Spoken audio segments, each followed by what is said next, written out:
One, R2A needs an update. Those frequency weapons you're talking about, I had a friend in Iraq. They used them on each other as a joke.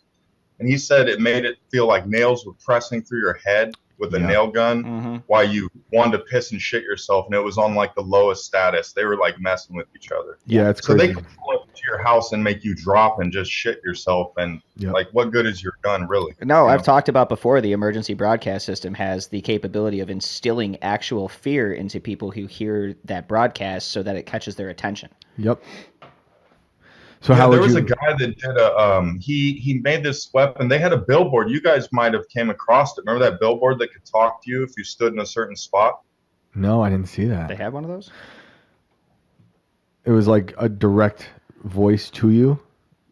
You didn't see that? If you look up like New York billboard, you stood in a certain spot and it would like speak to you. You could hear it or see it move. But there's a technology. This guy, he went around talking about it. He ended up, I think they found him dead, but he could point to members in the audience and basically speak into your ear.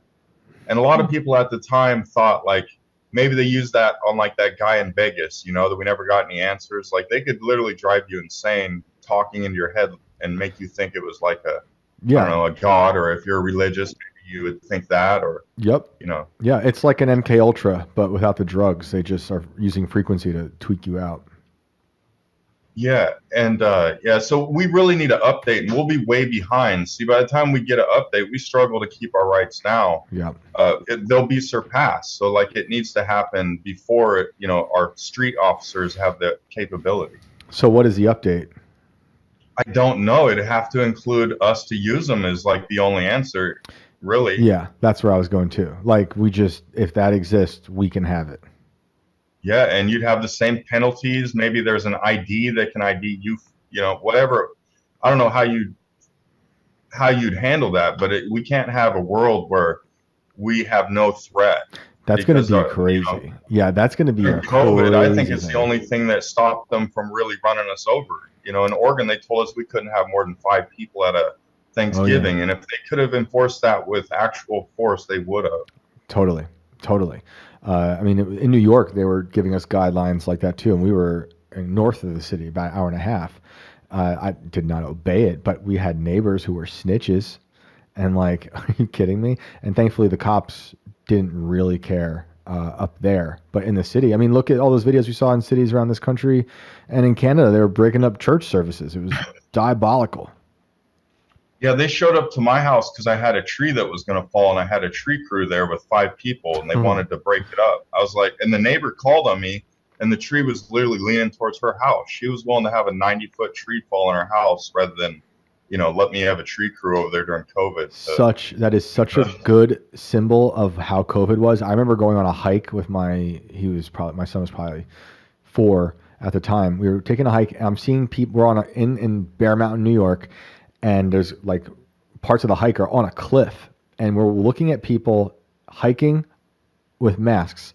And when they see us, it was like they saw a mountain lion, and they almost jumped off the cliff. Like they would rather take their chances going real close to that cliff and falling off than walking by us with their masks on outside. It was like unbelievable. I had a similar experience, kind of the same thing. They all jumped to the side as we walked by, and they had comments and stuff. It's like, dude, come on, man. We're 10 feet away from you. We're outside. Like, you're fine. Insane. They'd rather, die. They'd rather die than face someone. Like, COVID just made some people way better and made some people way worse. But the idea of a population having all that, like, sonar or the frequency stuff, the sound devices, it is terrifying. But I do think, with all this stuff, if they can have it, we should have it, because they're totally going to use it against us. It's going to get real weird when we have a bunch of these weird technologies. I bet that people are going to turn drones against each other. I mentioned in the comment section, your caller Tiny, we got to be careful not to get caught up in this. Let's give them control power, because remember that 99% of psychologists are left-wing. They donate left-wing. They come from left-wing colleges. Yeah. Not that many years ago, they said you should be admitted because you voted for Trump. Yeah. So if you want to give these people the power, I was at a Mac stop. I worked down the street from the Mac stop where that dude ate that guy's face because he thought he was a robot.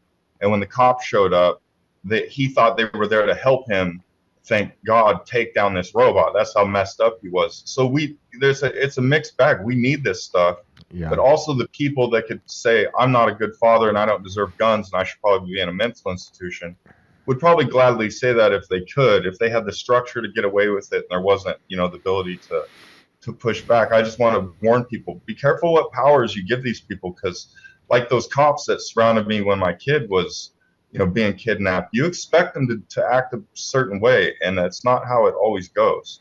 No, it is not. We need our freedom, not more control. I 100% agree.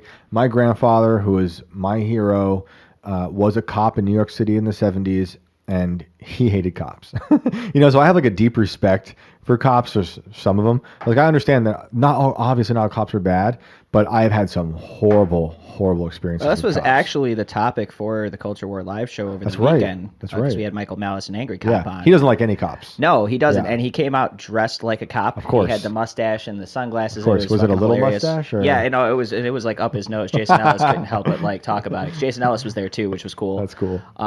And the whole thing just turned into basically like, should we have private funded security over tax funded policing?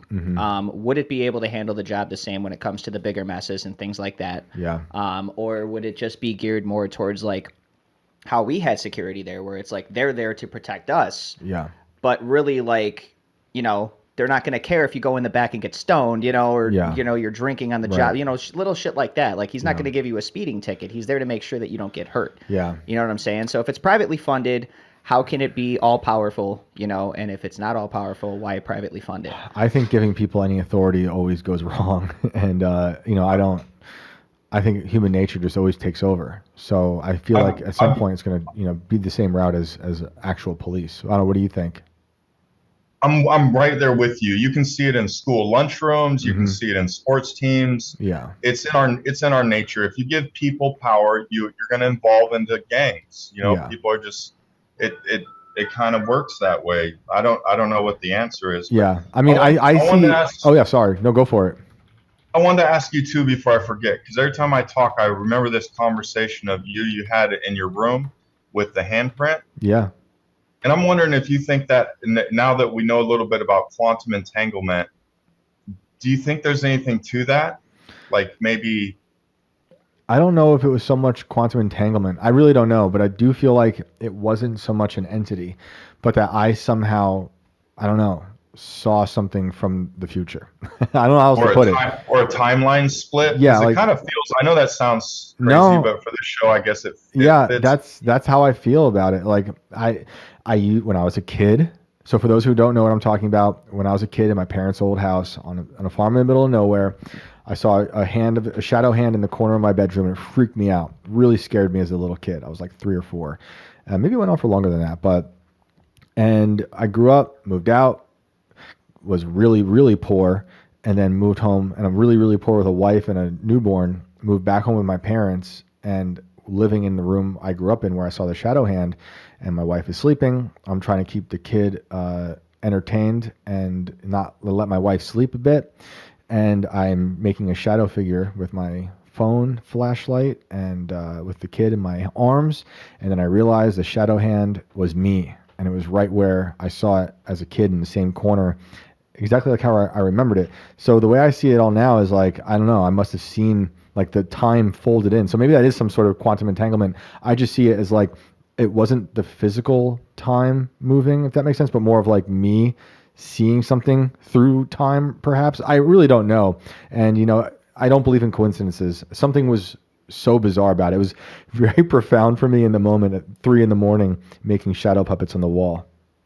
Yeah, I told you some of my stories. You can imagine, but your story stuck with me. Some about that seems like there's something more to figure out there. I don't know. I agree. I mean, that whole house is super weird. It was an old house. My parents lived. I lived there I moved there when I was 1, and then kind of lived there my whole life off and on. I'd move out and come back, college and stuff. And that house had a lot of weird things going on with it. And the next people that moved in, only a few people lived in there over time, and we were the last people to move in there. Someone else moved in after us, and they couldn't handle it. and they moved out. So now it's just this old stone house sitting on a farm in the middle of nowhere by a stream that floods. And like an earlier caller talked about the basement, not wanting to go down there. That was the kind of basement we had, unfinished, horrible, damp mausoleum of a basement. So yeah. That's what I have now in a 1920s farmhouse. Yeah, we don't go down there a lot. Yeah, I know. It's funny how that works. And I don't know. I'd love to see that house. I've done a lot of investigations into that house and weird stories, and there have been deaths and manslaughter in that house. So it had a lot of things going on. So you guys don't have much time here. Do you want me to go ahead with my story, or do you want to grab a caller? How many people we got lined up? A few. I mean, a couple people that were having issues that we could bring back in. Another couple people that called in. So there's good fun people there. Since you called in, like we talked last night, right? Yeah. Let's you have guys you give call me a lot back. of time. Let me be respectful of their time and check out. But Thanks, man. when I call back, I want to ask you guys about divine intervention and kind of a little bit about angels. And Cool. I've seen your growth through it. Yep. But I'm interested in Brandon's opinion for like it's kind of a nice mix of what I assume he believes from what I've heard. And yeah, but thanks for taking my call again, and great show. I love to see that you guys are growing. Thanks, man. And thanks again. We appreciate it. And do call back.